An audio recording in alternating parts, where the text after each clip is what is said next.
Why are you laying right where I need this to be? Jeez Louise. Get out of the way, Aggie.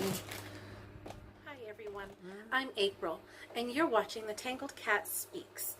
So today I have got a couple new acquisitions.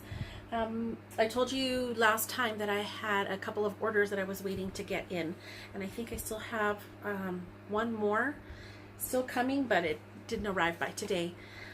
So the first one that I'm going to talk about actually came all the way from Latvia. Don't ask me where on the planet that is. It came from Latvia, and it is Steinhard yarns.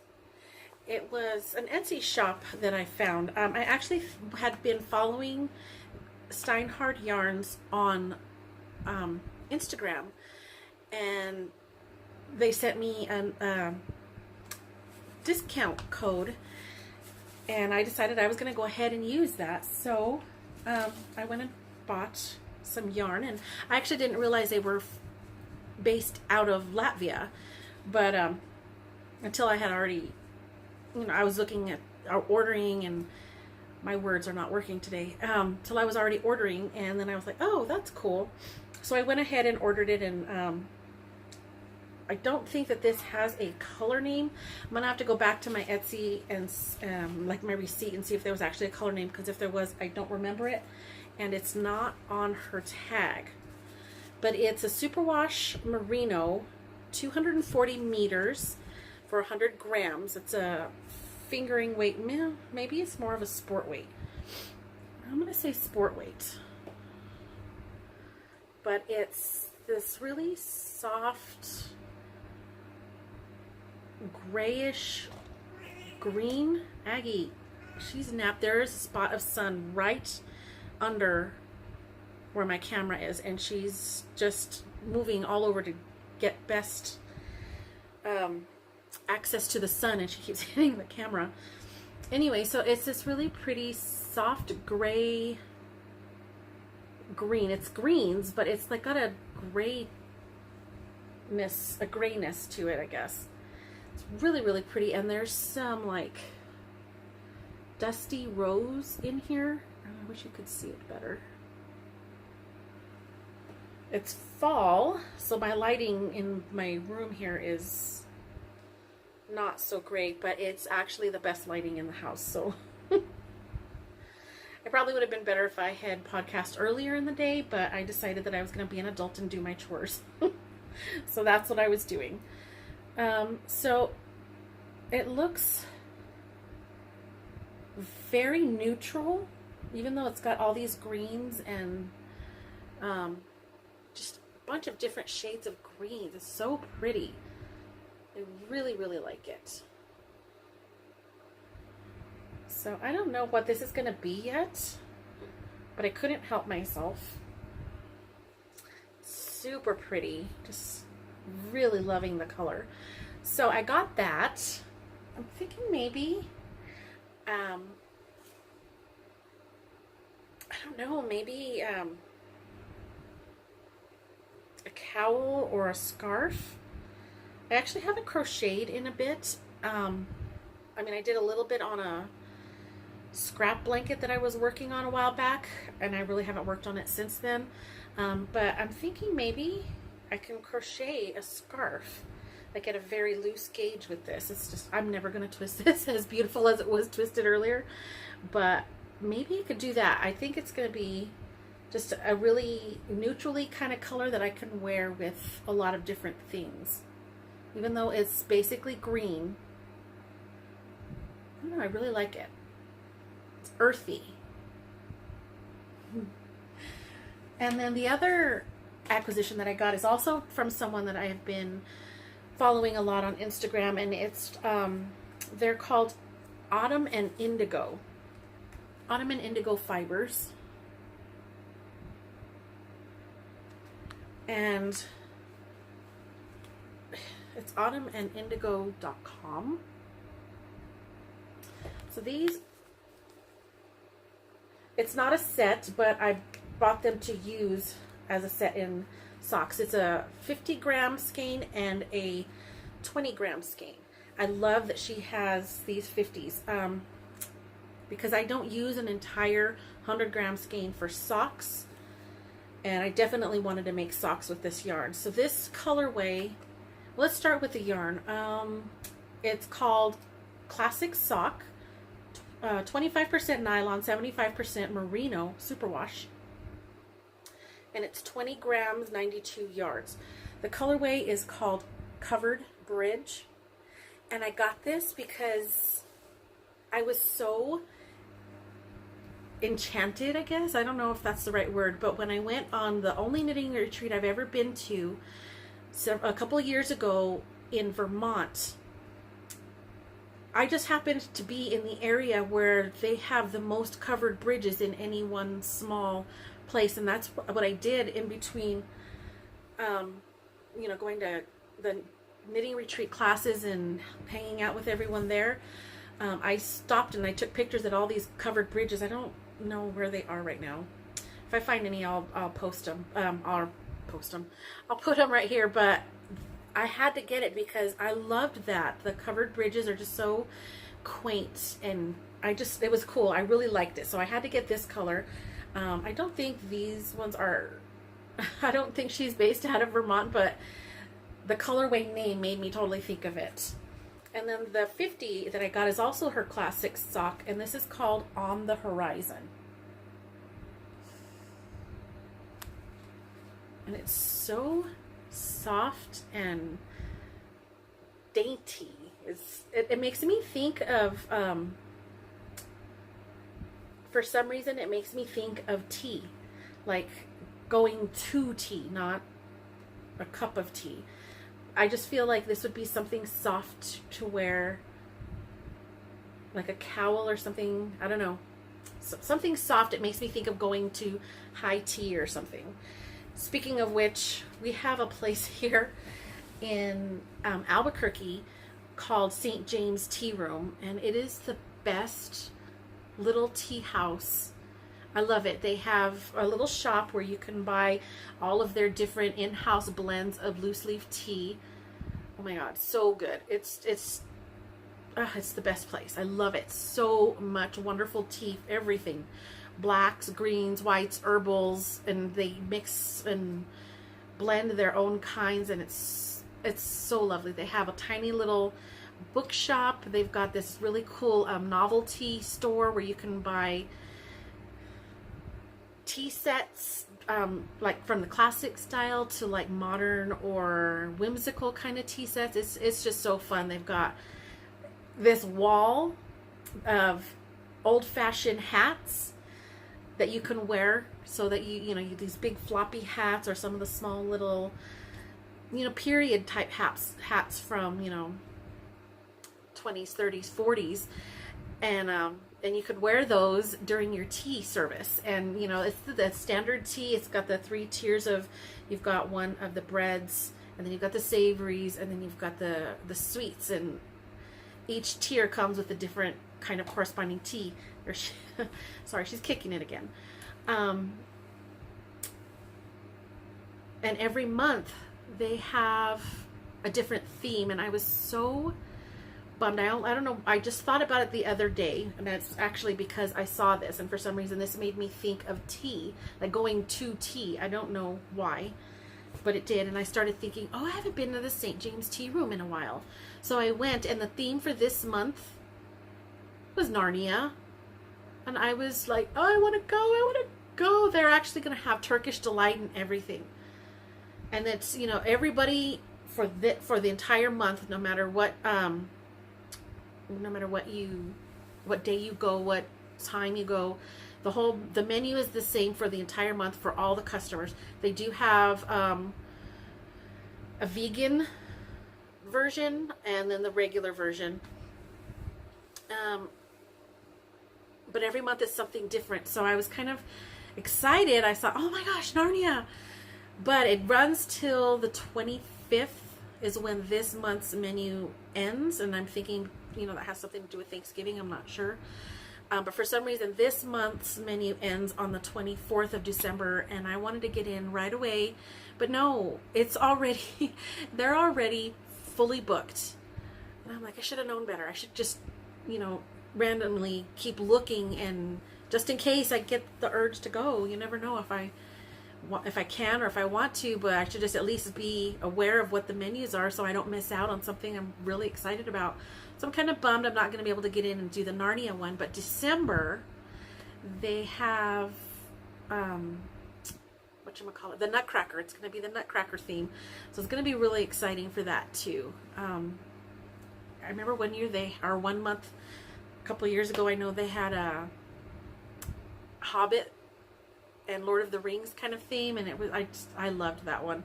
So it's just one of my favorite places, and this colorway really made me think of going to tea. So maybe I'll make me some tea socks. Something lacy and dainty and pretty. That's what I'm thinking for these. So, and maybe I'll get them done and I can wear them next time I go have tea at St. James Tea Room. So another thing that I did was I did a dye-along. I was part of, not really part of, it was kind of just like okay, let me start over.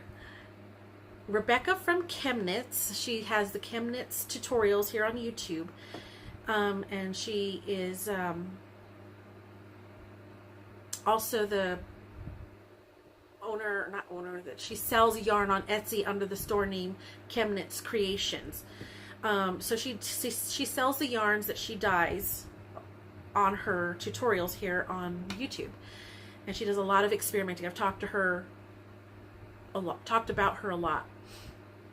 And this past couple of months, she's been doing dye-alongs, and so she'll do a live stream, and she puts up a photo at the beginning of the month, an inspiration type photo, and you take what you want from those photos as far as color, placement, the colors themselves, or maybe it's just a general idea or a feeling that you get from the photo, and dye up some yarn. And then she does a live stream, and she does the dyeing of what she was inspired to do. So it's really kind of fun.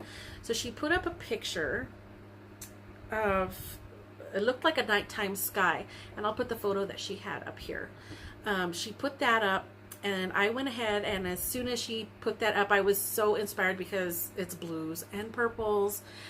They're cool colors, and I am a cool color kind of person. So I was super excited, and I came home and I dropped everything, and I just immediately started dyeing. And what I did was I had two 150 yard skeins of some DK weight yarn, and I ended up with this. And the way that they're twisted right now into the skeins, they don't really look the same, but they were dyed at exactly the same time in the exact same way, and they are as close as can be. Let me see, I'm going to unwind them and maybe you can get a better look. But I got the blues and the purples and a little bit of dark, a little bit of light. And so these are the two. It turned out so pretty. I was actually thinking maybe going back, because if you look at the photo up in the top right corner, there is the blue gets darker and darker, almost towards a navy. And I was thinking of maybe getting a little bit of this blue, maybe about that much, and glazing it in some black to get a darker shade. I don't have a navy color dye, so I'm thinking maybe I could over dye it, just glaze it just a little bit in this to get a darker shade of blue with over dyeing it with black. So I don't know, I might do that, I might not, we'll see. But that's what I got right now, and I am super pleased with it. Twisted. I love it. It is so my colors. I am super happy, and I have about 250 yards of a medium brown from 3 Irish Girls that I think I might have shown before. It's called Driftwood. I have a skein of that, and maybe I could pair it with this. and to make some sort of shawl out of it, because this has to be shown. It's so pretty. I got some really light pale lavender in here, and to the really deep dark purples. It came out, it was so pretty. I'm loving it so much. So that was really fun to go ahead and do that, the monthly inspiration along with Rebecca from Chemnitz, and I had a really good time with it. So I'm excited to see what everybody else who joined in comes up with. It's going to be so fun. And she's going to, as far as I'm aware, she's going to be doing this every month. So I'm super excited to join in with that. I don't know that I have the yarn stash to dye every month, but to just join along watching her live streams and watching what everybody else does with the inspiration photos is going to be really fun. I really, really enjoy the ideas that she comes up with. So that was really cool. I did work a little bit on my shawl for the Joji Locatelli fall knit along, and it's the 3-color cashmere cowl, and I did start with the 3rd color finally. It's looking very pretty. I got maybe about 10 rows there, and I think it's like this section is something like 51 rows or something. So I still got quite a ways to go with the purple, and then I'll start again with the other 2 colors for the last bit of striping. So I did get a little bit of work on that one. Mostly what I was working on though was the socks. It was the charcoal 100% non-superwash wool. What is that? I don't know what that is. Anyway, so it's non-superwash wool, and it's quite scratchy. And I decided to do just kind of a winging it kind of sock, sort of. I did the 2x2 ribbing, and I did a fish lips kiss heel, and I made it a shorty sock. And on the front, you can kind of see that I have started some lace detailing, and this is an Estonian lace pattern. It's a free pattern on Ravelry. I told you on the Ravelry group Delicious Death, this month we're reading the Agatha Christie book The Moving Finger, and every month for the book that we're reading, somebody comes up with sort of a knitting theme, and she decided that she wanted us to just keep our fingers moving, and what she was planning on doing was going to be doing something with Estonian lace. So she put up a bunch of different Estonian lace type patterns, and this was a square. This particular one was a square, just a flat piece, and I converted it so that it could be done in the round, which was really, really simple because knit flat, the wrong rows are all purled. So in the round it's super easy. It's just they're all knit, so super easy. But I still don't understand why I picked this yarn to use with this lace pattern, because if you've seen my Instagram stories, you may have seen this. But right here, there are 4 little noops. You can kind of see. This is what I'm saying. This is my point. I don't know what I was thinking. You can't really see it on this yarn. I don't even know that when I'm wearing these that you're going to actually be able to see the lace. I don't know. I don't know what I was thinking. This yarn is so dark and fuzzy that you can't see it. But I'm really enjoying working the noops. They are 7 loop noops. 7 loop noops. So basically you have 1 stitch, and then you knit yarn over, knit yarn over, knit yarn over, till you have 7 loops all coming out of the same stitch. And then on the return row, you work them together back down as one. So in the flat pattern, it would have been purling all 7 loops together. I'm kind of glad I am doing it in the round because that means I get to knit them all together. However, that was, oh my gosh, I almost threw this thing against the wall the other night because I'm like, I'm working it on, first of all, a 9-inch circular. That makes doing certain stitches a little awkward. So knitting 7 loops together was not happening. I could not figure it out. I was like, no. So then I thought, well, I can just get like a cable needle and kind of do it on that and then slide it back to the other side of the circular needle. That wasn't working. I just couldn't get into all 7 of those loops without dropping at least one of them. It was just a pain in the butt. I couldn't get it. I was just stressing. So then, of course, I resorted to YouTube, and I don't remember the name of the person who posted the video. I'll put it up here. But, oh my gosh, I want to marry this woman. She totally put on an easy way to work all of the loops when you're doing the return row on noops. That just sounds funny. I feel like I'm just Dr. Seuss over here rhyming. Loops, noops. Anyway, so she found a really easy, satisfying way of finishing off the stitch, and I'm so grateful to her. I'm so happy. So yeah, so I ended up really enjoying making them once I figured that out, once I got that tip. And no, nobody's gonna even tell from any kind of distance that there is any noops on there. There's the little 4 in like a diamond pattern here. I've got one random one on this side and on this side, and I'm coming up to a section where I'm gonna have some more up here. I think I got another little diamond that I'm gonna put up here. Nobody's ever gonna see that I did all that work, but I'm really enjoying working them. Now that I got the tip, I'm super excited about it.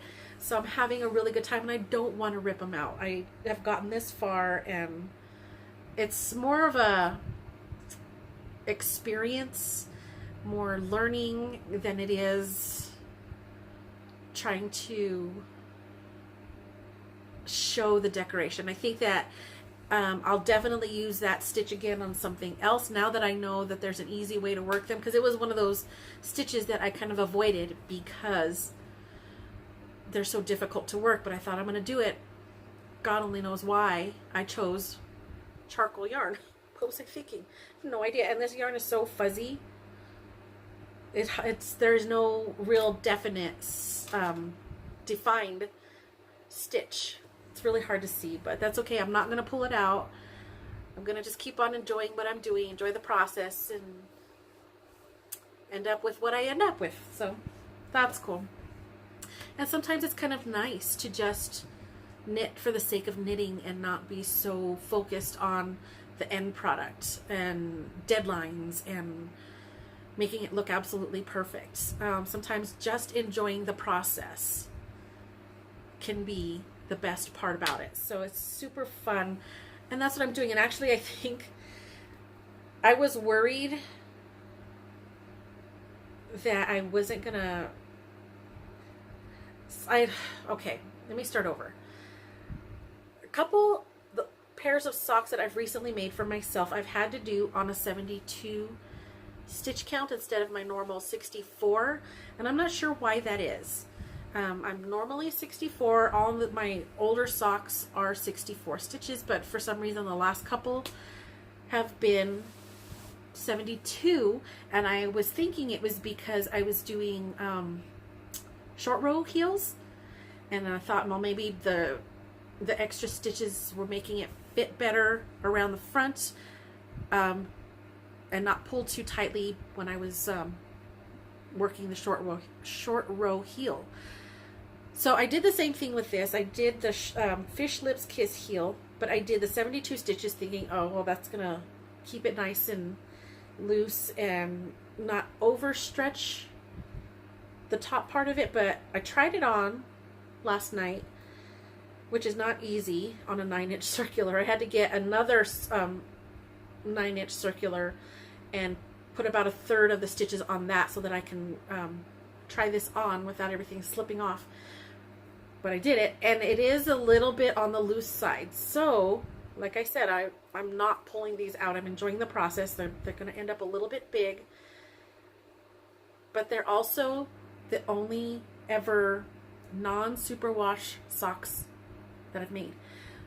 So I'm thinking maybe I could just gently wash them and hope to like control shrink them. I don't want to like just throw them in there willy-nilly and end up with itty-bitty socks, but I'm thinking maybe, you know, a gentle wash and tumble dry might shrink them just enough to get them to not be quite so loose.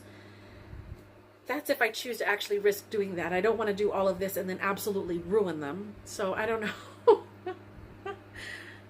Maybe I could just find somebody with a size bigger foot than mine and just pass them on. But I'm having a blast actually. So I'm just going to keep going. I'm almost done with this one. I'm about halfway through the chart. And by the time I get done with the chart, I should be most of the way through my foot.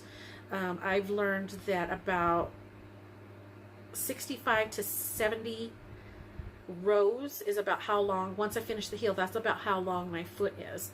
And this chart is 65. So I should be really close to doing the toe decreases by the time I'm done with this chart. So I'm very excited. It's going really quickly, and I'm thinking I barely made a dent in this. So I'm thinking once I'm done with these, I may turn around and try to make some fingerless mitts with this, because this is not something I want to wear against my neck, but hands and feet totally. So yay, very excited about that. So I did mention the moving finger, and I believe that I said last time that I knew I had read this, but I couldn't remember what it was about. I had read the first couple of pages and it didn't seem familiar, but now that I've gotten to, let's see, I'm about 75 pages in now, and I definitely remember the story. I remember the plot line and everything, but I don't remember who did it. I don't remember who the bad guy is. So very exciting. It's a very fast read, but I'm sitting here trying to rack my brains, trying to figure out who it was. Terrible. I can't, my memory has gotten so bad, but it's kind of fun when it comes to books though, because it's like brand new and the suspense is still there. So, sorry, I'm very happy with my bookmark. I don't know where I got it, but it's pretty. I love this gold tassel, and it's a ruler. I don't have no idea where I got this, but I love it. I actually think it was in an order of yarn off of an Etsy shop ages ago, but I don't remember which one. But I love it. It's just pretty. So this one is a Miss Marple mystery. There it is. So I love Miss Marple and I love Hercule Poirot. Those are the two most prominent characters that Agatha Christie has ever written. I love them both. So I never miss a chance to read those whenever they come up in the list. Because there have been months with the Delicious Death group that I've skipped over books or skipped over the monthly read just because I just wasn't into it. We don't read just her mysteries. Agatha Christie also wrote under the name, oh gosh, I don't remember the first name, but the last name was Westmacott. I want to say Diane for some reason, but that doesn't seem right. But anyway, she wrote under another name.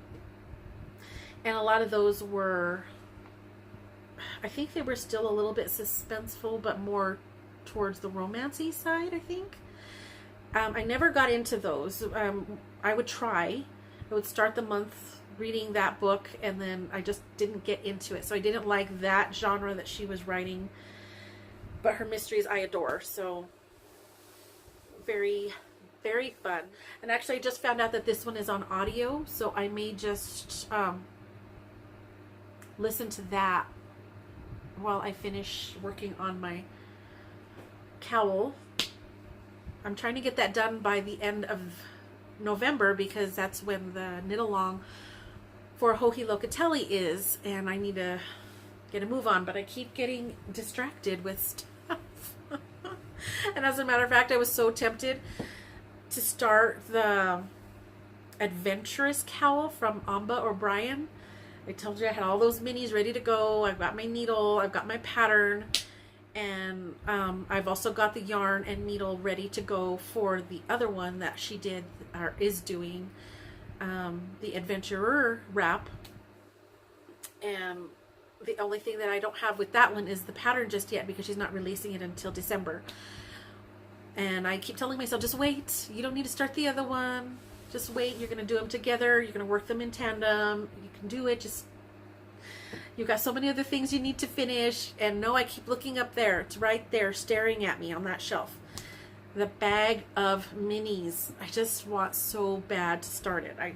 It's calling to me. So I need to hurry up and get these things done, because I am going to finish both of those by the end of the year. And I feel bad because I actually haven't worked on my daughter's cowl at all since I cast it on. And I do feel bad, but at the same time, it's going to be a Christmas gift, so it's not, I don't need to rush, but I need to get things done. So, oh, I haven't talked about what I'm wearing. This is, I was a little bit chilly today, but this is the Dark Seed shawl. It's a triangular shawl, just classic triangle shape. And this was, I test knit this for Julia of Pandia's Jewels. She dyes yarn, but she's also got a few knit patterns, and I got to test knit this one for her, and I adore it so much. The colors on here, so gorgeous. And I picked my own colors. I knit from my stash for this. So the charcoaly grayish black, this burgundy color, and this gray were all part of a 5-color kit. She does what's called Color Me Happy kits, and these 3 colors came from that kit. I think the other 2 was like a really light cream tan color. She called it Bone. And then there was a really bright fuchsia.